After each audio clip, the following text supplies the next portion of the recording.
Ya, entonces vamos a ver un tema, digamos, en el cual se mezclan dos áreas importantes de la tecnología médica eh, y que son algunas situaciones que se presentan en la sangre ocasionada por parásitos. Este es un tema bastante importante cuando yo voy a ser muy simple en las apreciaciones, eh, en las apreciaciones técnicas de la hematología propiamente tal, ¿ya? Sino que voy a decir se producen tales cosas y cuáles son las cosas más importantes y cuáles son los parásitos más importantes en los cuales se producen alteraciones hematológicas. Pero el mecanismo por los cuales se produce esto, seguramente ustedes lo van a tratar cuando ya estén cuando estén en el, cuando estén en el ramo de hematología y también en banco de sangre y en ese tipo de cosas. Yo, por ahora, como les digo, voy a hablar solamente eh, de algunos aspectos generales de la situación.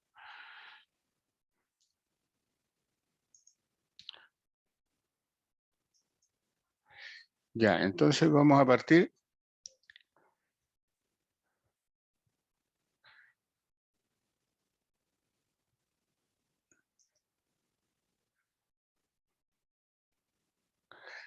Las parasitosis humanas se consideran un grave problema de salud pública en países de bajos ingresos, en donde las deficientes condiciones socioeconómicas e higiénico-sanitarias influyen en la elevada presencia y transmisión de estos parásitos. Esta situación está cada día más compleja dado a la cantidad de inmigrantes que ha llegado al país, de zonas altamente endémicas de otros parásitos que nosotros no tenemos o no teníamos en nuestro país. El tecnólogo médico tiene que estar atento a los resultados sanguíneos para ver, digamos, si alguno de estos parásitos ha llegado y está ocasionando problemas para que ustedes tomen las medidas necesarias para frenar el aumento de estas parasitosis. ¿Qué son las alteraciones hematológicas de las cuales vamos a hablar? Las más importantes. Hay más alteraciones hematológicas, eso sin duda ustedes lo van a ver en banco de sangre, en hematología. Entonces, allí ustedes van a poder comprender mucho mejor esta situación. Yo no solo, como les dije, voy a nombrar algunos parásitos y los principales problemas. Las alteraciones hematológicas son aquellas que afectan la producción de sangre, cualquiera de sus componentes, ya sea glóbulos rojos, leucocitos, la hemoglobina, las proteínas plasmáticas, algunos factores de los mecanismos de la coagulación. Todos estos entonces son alteraciones hematológicas, muchas de las cuales son producidas por parásitos. Y como les decía anteriormente, muchos de estos, sobre todo, por ejemplo, algunos mecanismos de la coagulación, son mucho más finitos de lo que yo voy a hablar. Pero eso, ustedes después cuando pasen hematología, van a poder profundizar y van a poder comprender mucho mejor la situación de estos parásitos. Voy a hablar de dos cuestiones básicas, las más importantes. Las anemias. Por favor, como tú me estás contestando, Nicolás, y me atrevo a pedirte, o Patricia, César, cualquiera, ustedes saben, estudiaron las clasificaciones de las anemias. Eh, algunos de nosotros sí, porque estamos dando hematología. Ah, ya, Así que perfecto. se puede hacer. Entonces van a poder comprender mejor. Y también eosinofilia. Estas dos enfermedades hematológicas son las que realmente se presentan en una gran parte de los parásitos. Las anemias microcíticas hipocrómicas, ustedes como comprenderán, en la clasificación morfológica de las anemias se refiere a una anemia que tiene microcítica porque tiene el glóbulo rojo más pequeño, hipocrómica porque tiene una cantidad de hemoglobina menor a la normal. Generalmente estas hipocrómicas están relacionadas con falta de fierro y por lo tanto a veces se habla de anemias ferropénicas, o sea, anemias por falta de fierro. Posteriormente tenemos anemias megaloblásticas, que son otras características que las vamos a analizar un poco más adelante, y anemias hemolíticas que tienen que ver con destrucción del glóbulo rojo. Y por otro lado, tenemos la eosinofilia, que es un aumento absoluto o relativo de, de los eosinófilos en relación a los leucocitos. Una anemia, acuérdense que una anemia relativa se refiere al número total de eosinófilos en una cantidad determinada de ml, ¿no es cierto? En tanto, por ejemplo, en un ml de sangre deberían haber en tiempos normales entre 400 a 900 eosinófilos. Eso sería como lo normal, digamos, ¿no es cierto? Y la relativa se refiere a cuando se expresa en porcentaje. Es decir, uno dice que de 100 leucocitos, un 4, o sea, un 4% eran eosinófilos. Eso significa que de contados 100, 4 son eosinófilos, entonces hablamos de una eosinofilia del 4%. Ahora si son 5, 5%. Afortunadamente para ustedes hoy día, no sé si afortunadamente, ¿ah? Yo en lo que yo pienso, las máquinas han reemplazado al ser humano, y yo digo afortunadamente, ahora un tecnólogo médico toma la muestra de sangre, coloca los glóbulos rojos en una máquina y le sale el porcentaje y el valor relativo. Antiguamente no, antiguamente se contaban los glóbulos rojos con un sistema de piano que se iban contando, y a medida que se iba apareciendo un monocito, un eosinófilo o cualquier célula leucocitaria, entonces uno lo iba marcando y al final, como contábamos 100, sacábamos el porcentaje de cada uno de los componentes de esos leucocitos.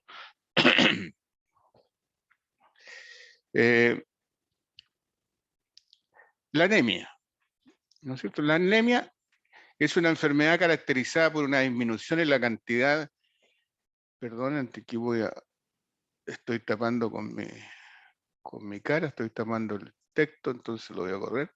Ya. Es una enfermedad caracterizada por una disminución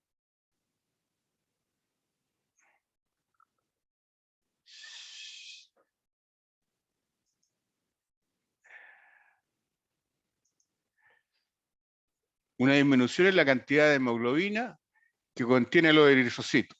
Es decir, el cuerpo no tiene suficientes glóbulos rojos sanos.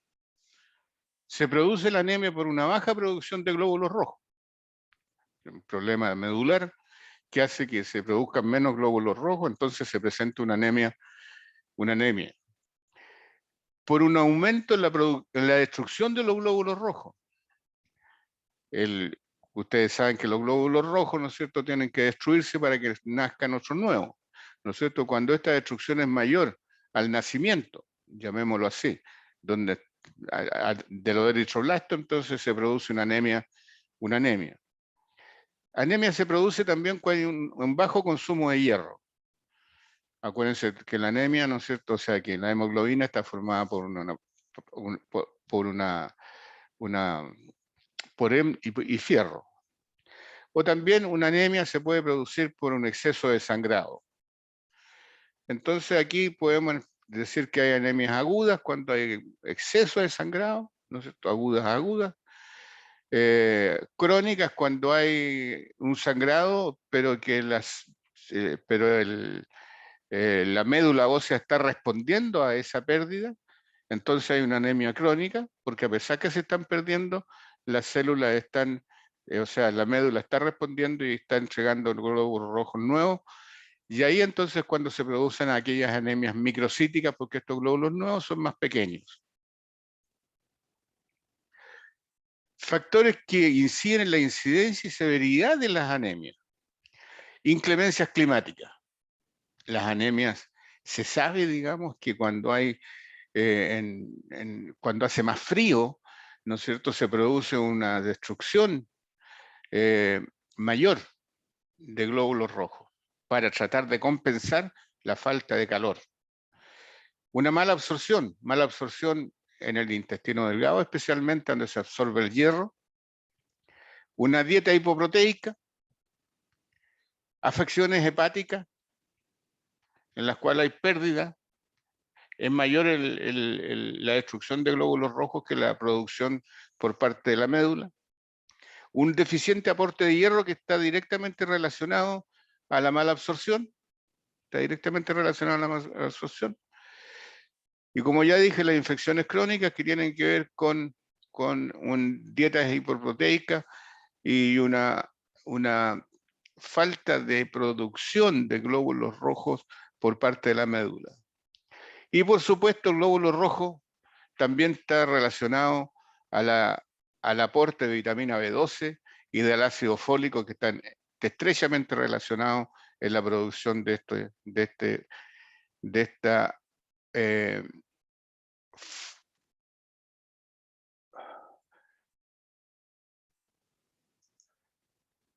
están directamente relacionados a la formación de estas células sanguíneas.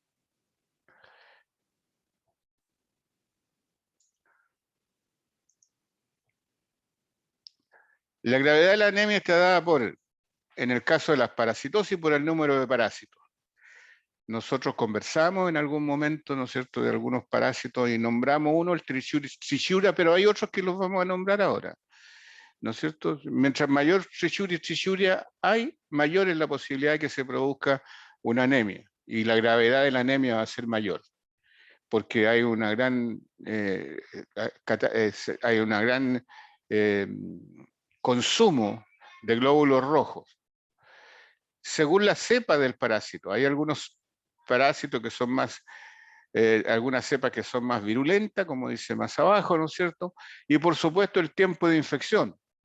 Mientras más largo es el tiempo de infección, mayor, digamos, a la posibilidad de que se produzca una anemia, ya sea de cualquiera de las características que nombramos, microcíticas, hipocrómicas y otro tipo de anemias que existen. También la anemia está dada por la susceptibilidad a las infecciones por parte de los hospederos. Hay algunos parásitos, digamos, que tienen una capacidad de parasitar mucho más fácilmente a cierto grupo de personas. Y esto está muy relacionado a algo que a ustedes seguramente les va a pasar si ustedes se van a trabajar a la Antofagasta, por poner algo, ¿no es cierto?, que es donde está el problema mayor de esta inmigración. Van a encontrarse, o en el norte y también en Santiago, se van a encontrar con que hay personas de raza negra, pero no lo hacemos desde el punto de vista racial, pensemos solamente de la procedencia, de dónde vienen, ¿ya? Gente que viene de Venezuela, que viene de Colombia, que viene de Cuba, ¿no es cierto? Todas esas personas tienen una mayor susceptibilidad a ciertos parásitos que existen en Chile, ¿ya? Pero en Chile, la población chilena es más resistente a esos parásitos. Pero cuando llegan los inmigrantes que son más susceptibles, ¿no es cierto?, se hace que se produzca una mayor contaminación de estas personas y la aparición de ciertas anemias y gravedad de las anemias. Los tipos de anemias que puede producir. La anemia megaloblástica, ¿no es cierto? Que la anemia megaloblástica, que si ustedes se recuerdan, la produce Diphyllobothrollatum, el característico, hay otros por supuesto, ¿no? Se caracteriza por una producción de glóbulos rojos más grandes de lo normal. Pero, ¿qué significa eso?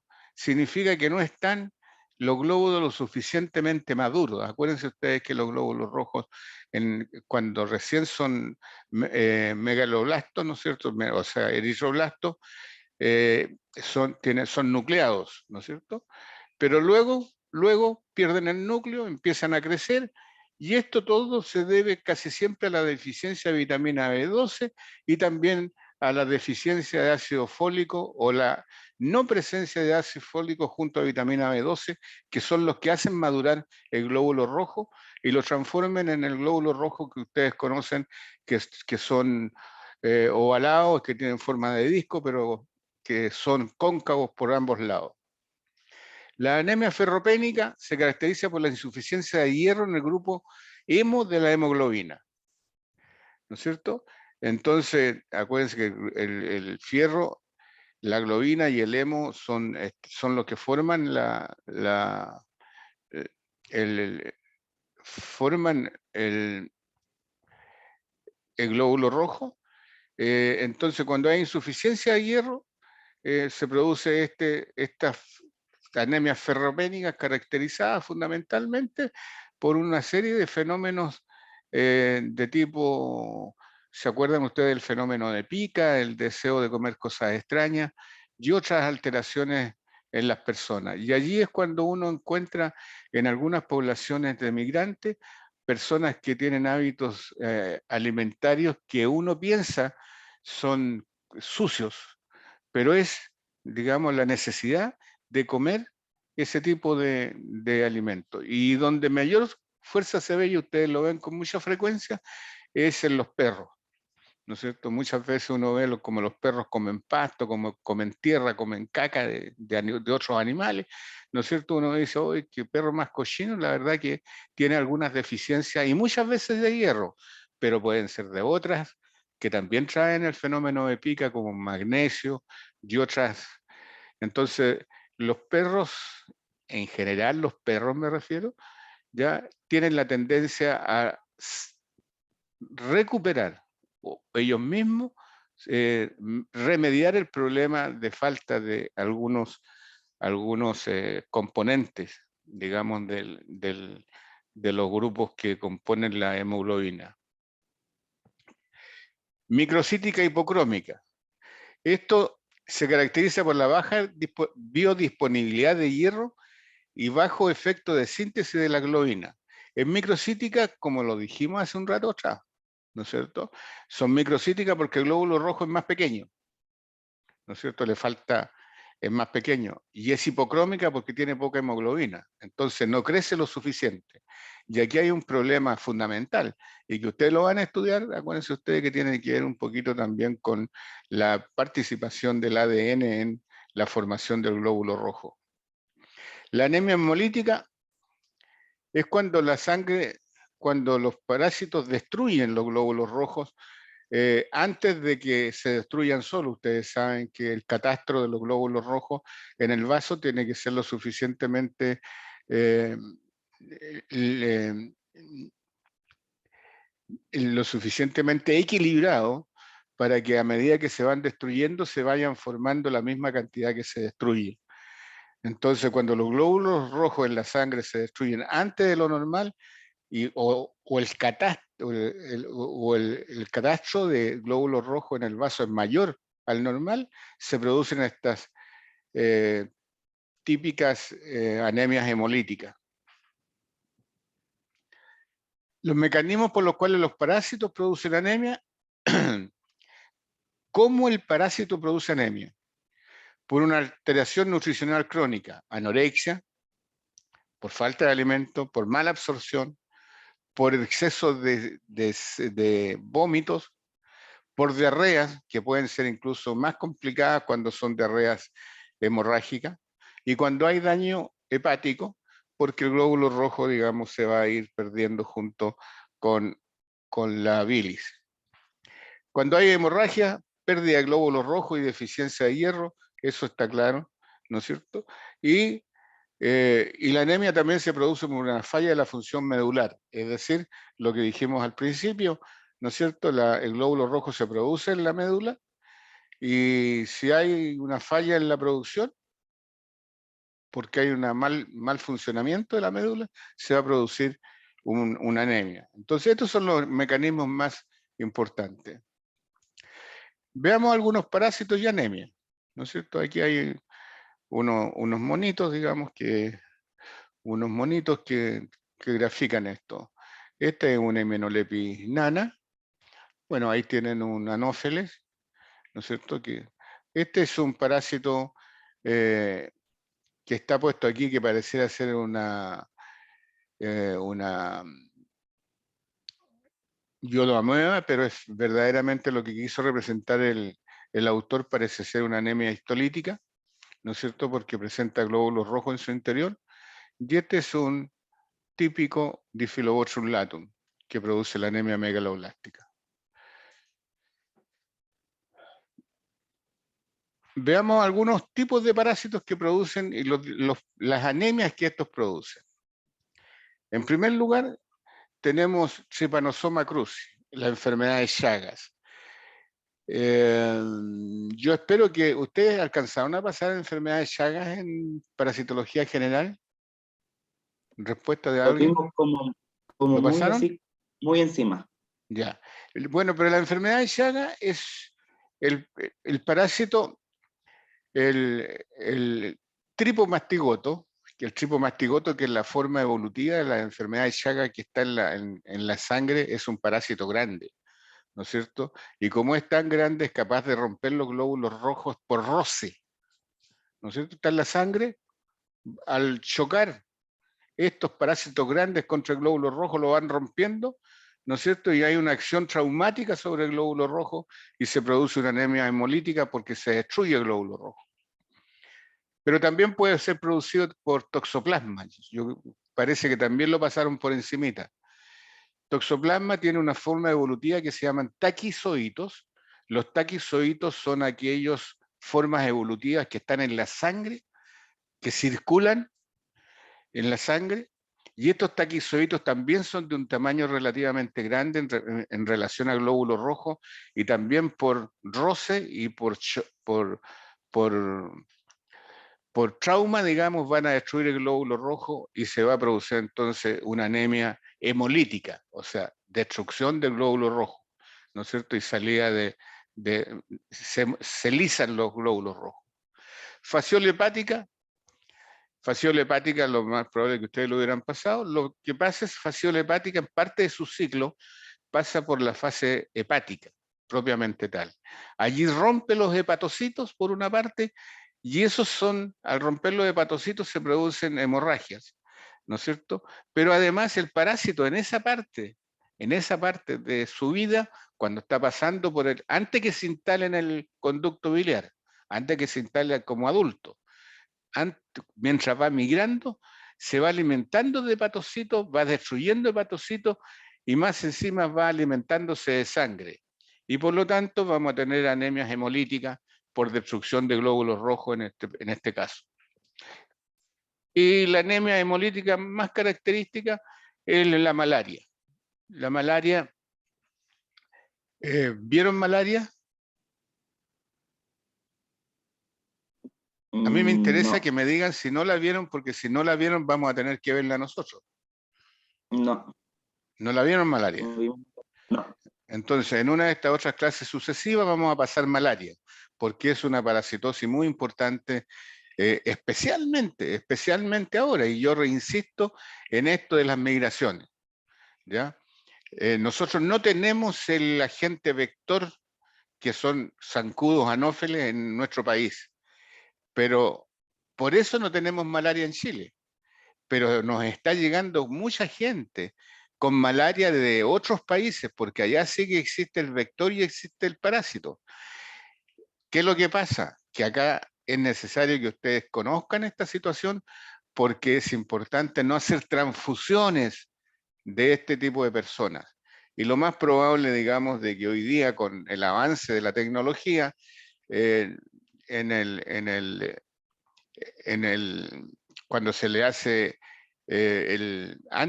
cuando una persona va a dar sangre, a uno le hacen un cuestionario, ¿no es cierto? De una serie de cosas de su vida, digamos. si tiene más de una pareja, si cuándo fue la última vez que estuvo. Una serie de situaciones de ese tipo se le preguntan al dador de sangre.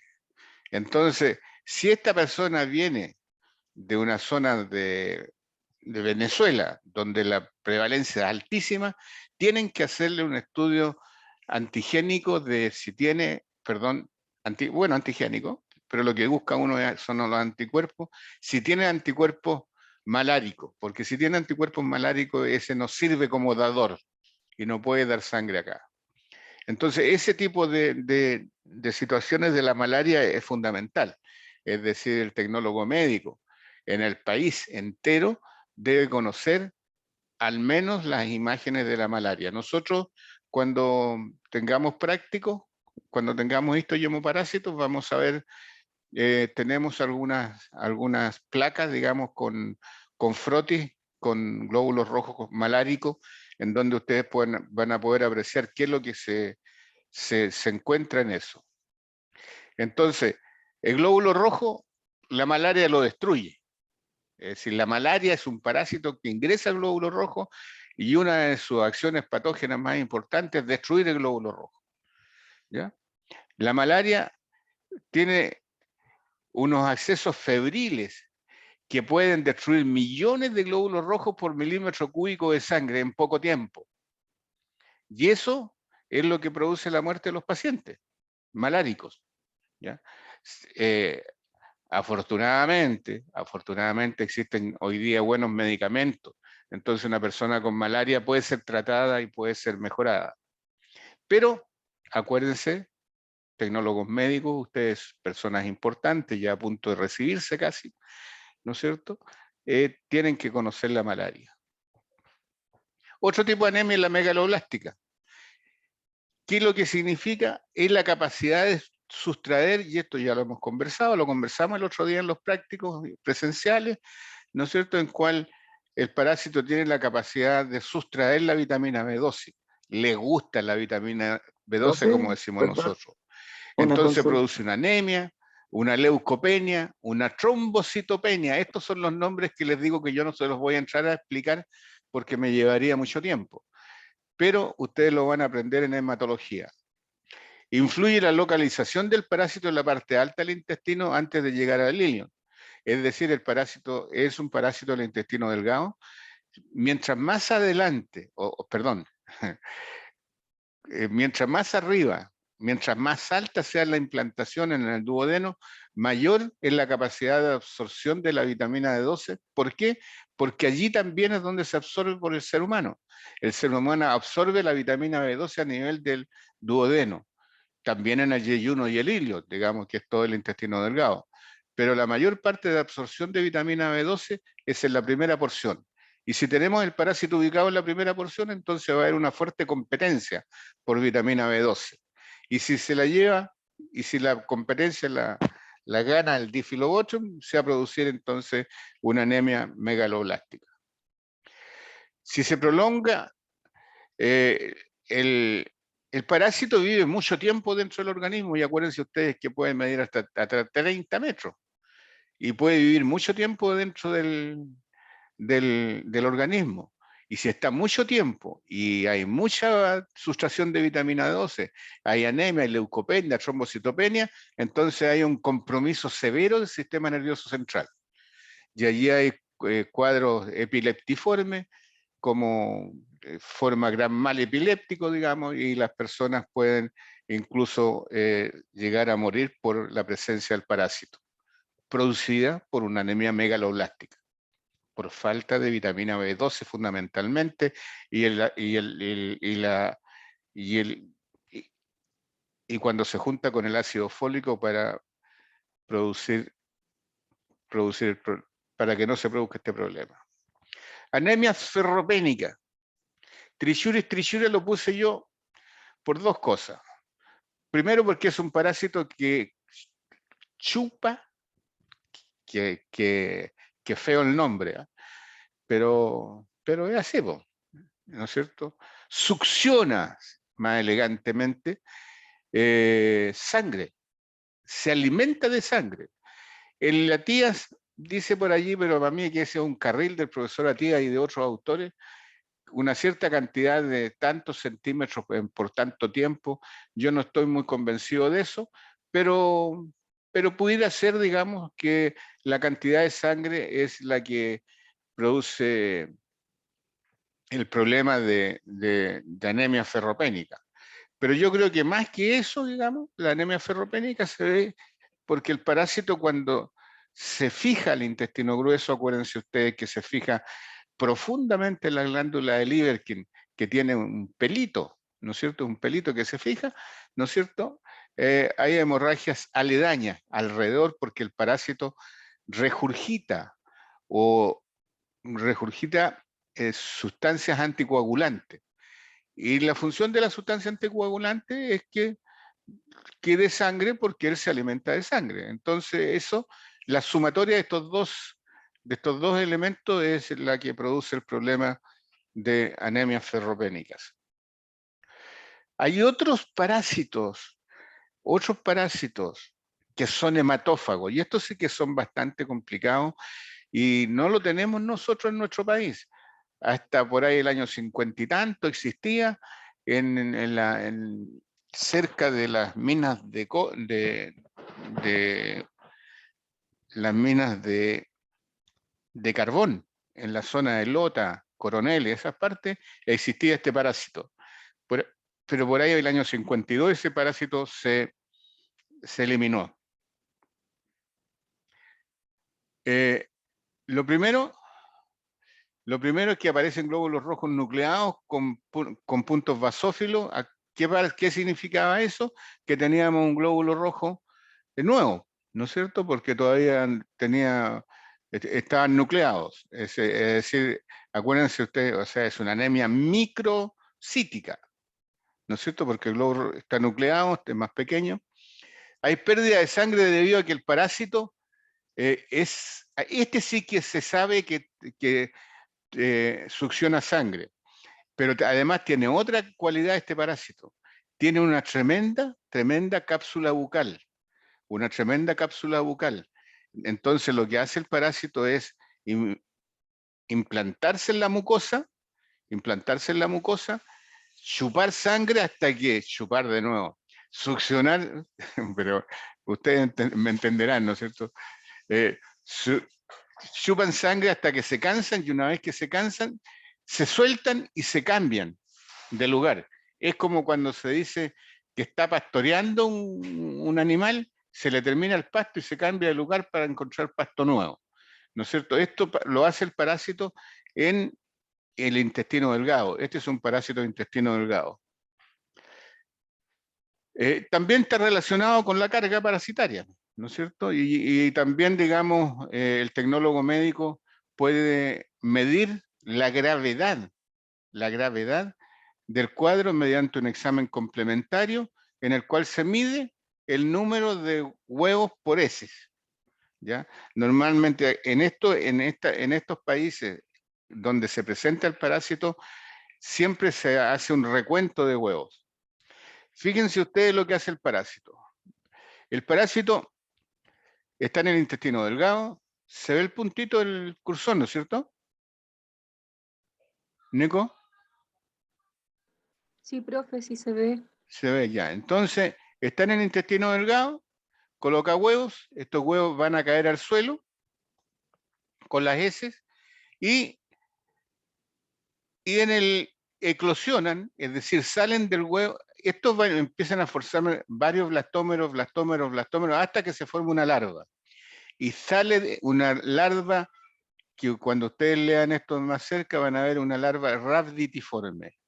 Esta larva luego se transforma en una larva filariforme, con un esófago muy delgadito, y este parásito es capaz de ingresar por la piel del huésped, y por la piel, fíjense ustedes lo que pasa, si entra por la piel y el parásito tiene su hábitat en el intestino delgado, necesariamente tiene que hacer ciclo de Loos, porque entra por la piel, llega a la sangre.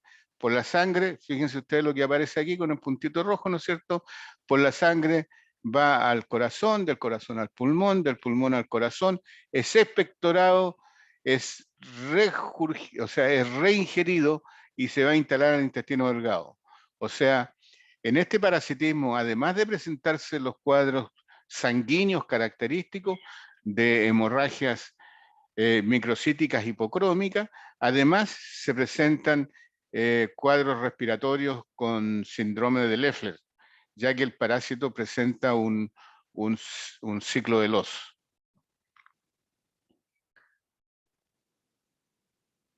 ¿Hasta aquí todo claro? Sí, profe, yo Ya, tenía una gracias. duda, pero en la parte de la malaria.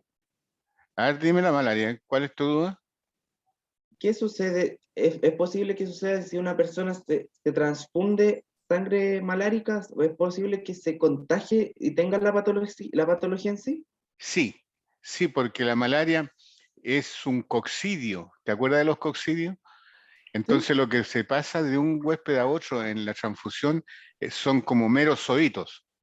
Y estos meros zoitos se multiplican en la célula primero, en un ciclo hepático que se llama, ¿no es cierto? En la célula hepática se multiplica y sale en el glóbulo rojo y se forman los, ¿te acuerdas tú de que hablábamos que se formaban una multiplicación esquizogónica? Entonces, en el glóbulo rojo se produce entra el merozoito, se forma un esquizonte, el esquizonte que está lleno de merozoitos se rompe, va a pasar a otro glóbulo rojo, va a contaminar otro glóbulo rojo y la infección se produce gravemente. Es decir, es absolutamente seguro que si se transfunden, un positivo va a producir la malaria en el receptor. Seguro, ¿ya? Ah, ya. Ya. Y Muchas gracias, profe.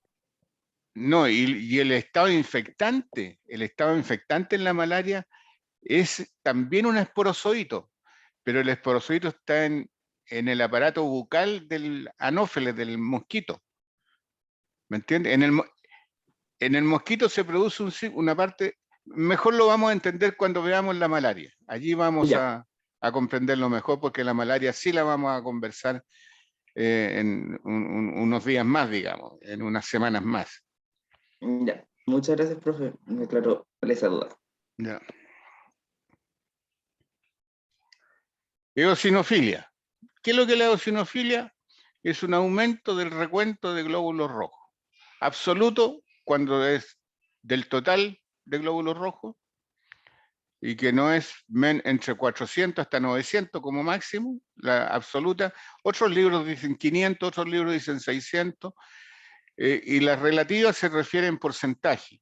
Es decir, el 4%, del 2 al 4% es la eosinofilia relativa o porcentual normal. Un porcentaje superior a 4% ya estamos hablando de una eosinofilia, ¿ya? Y los parásitos cuando hay eosinofilia generalmente son superiores al 4%. El eosinófilo es un tipo de célula inmunitaria que tiene gránulos, partículas pequeñas, que tiene enzimas que se liberan durante las infecciones. Se producen reacciones alérgicas, y en el caso de los asmáticos, digamos, es una reacción de este tipo, ¿ya? Entonces el eosinófilo se fija al parásito y lo destruye por un fenómeno alérgico.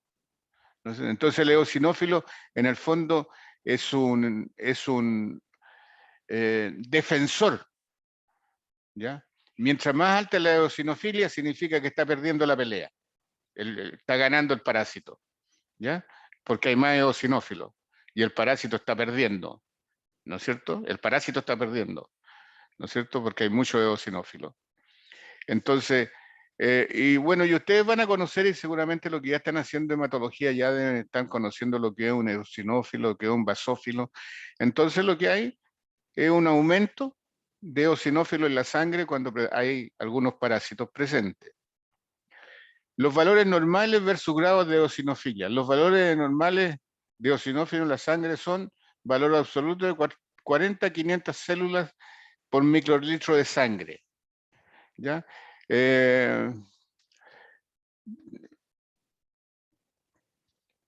ahí entonces existe, como le digo, hay varios autores.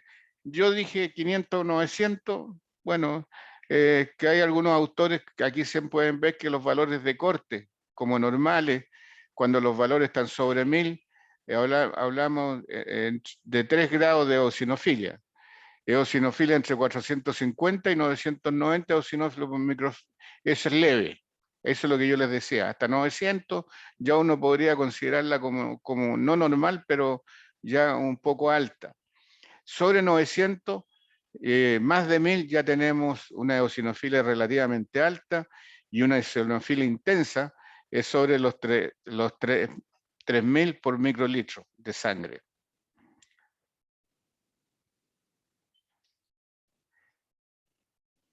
Las parasitosis causantes de eosinofilia, aunque la helmintiasis son mucho más frecuentes en el paciente procedente de regiones tropicales, que es lo que yo le estoy planteando, la importancia del estudio hoy día de esto de los hemogramas y la interpretación de estos hemogramas en función de la posibilidad de alguna enfermedad parasitaria, cada vez tienen más relevancia. Aquí dicen que las helmintiasis son mucho más frecuentes en el paciente procedente de regiones tropicales y que ha viajado a las mismas, o que haya viajado a las mismas.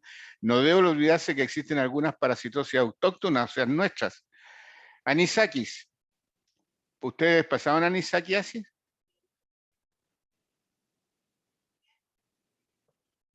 Anisakis son unos parásitos de los peces que se transmiten al ser humano y se transmiten por consumo de peces crudos o insuficientemente cocidos, sushi, ceviche. Aquí en este grupo de parásitos yo sí, si ustedes tienen la posibilidad después de recordarlo, yo no sé cómo se puede marcar esto. No sé si queda, espérame, a ver.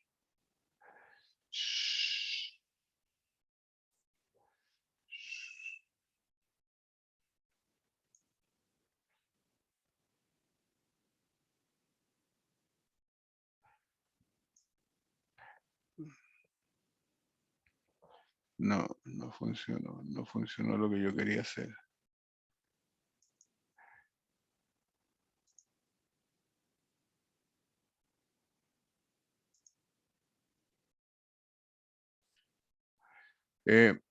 A ver, ¿a dónde estaba el lápiz que estaba marcando el texto?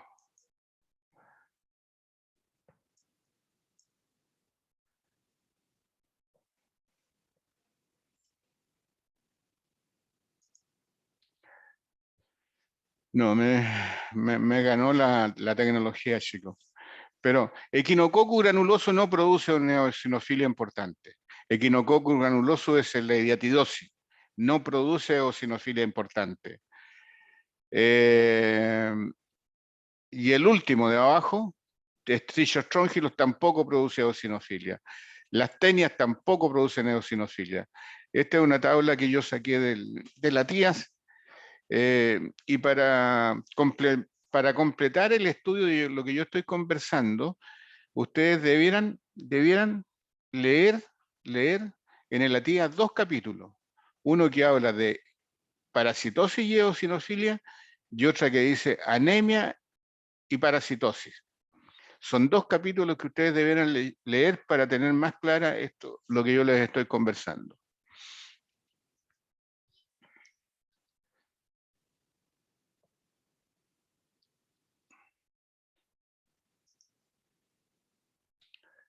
Grado de los eosinófilos son capaces de sintetizar y liberar directamente un gran número de mediadores proinflamatorios. Por ello, la eosinofilia inducida por las helmintiasis puede interpretarse como un mecanismo de defensa del hospedador. ¿Se acuerda que se lo dije hace un rato atrás? La eosinofilia, un mecanismo de defensa. Sin embargo, los mediadores inflamatorios liberados por los eosinófilos pueden lesionar diversas otras estructuras del propio hospedador, siendo muy característica de una afección cardíaca. ¿Qué es lo que quiero decir con esto? Que si bien es cierto las eosinofilias altas, hasta el 18, 30, por ciento son, yo diría, hasta buenas para la defensa del hospedador, del huésped. Sin embargo, hay algunas enfermedades como, por ejemplo, triquinosis, fasciole hepática, que la eosinofilia alcanza hasta un 90%. Y ya en esas condiciones la cantidad de eosinófilos ya es dañina para el hospedador.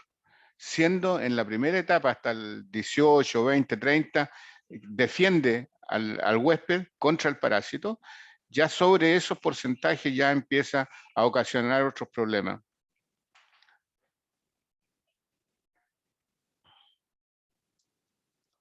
¿Qué parásitos producen eosinofilia?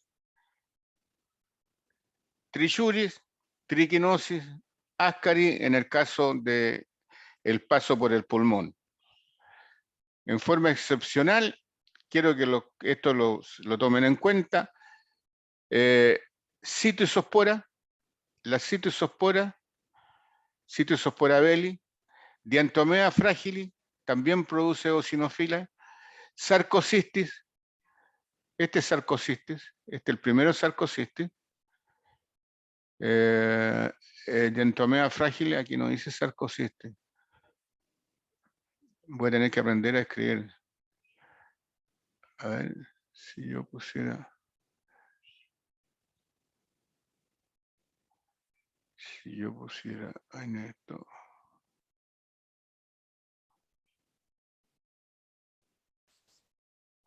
Anotar texto.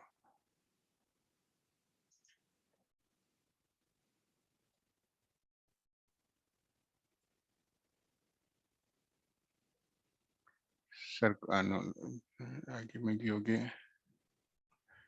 Sarcocistis.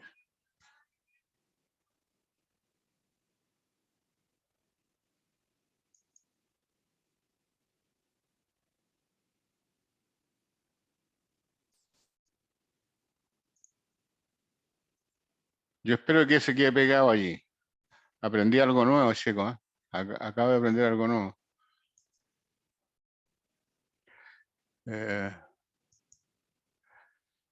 Acabo de aprender algo nuevo con el Zoom.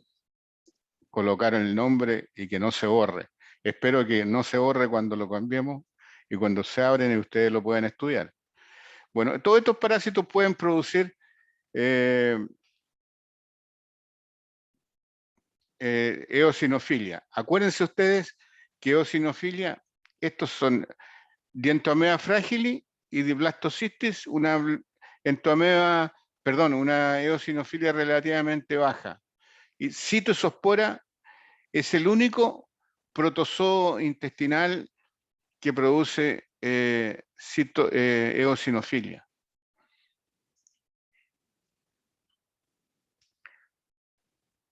Queda pegado sarcocistis en todas. Entonces, aquí algo pasó, ¿viste? Bueno, no lo aprendí. Ya lo voy a aprender tranquilo, tranquileño. Estudien ustedes esto. Prefiero que ustedes lo vean, le echen una miradita. Esto está en la TIAS.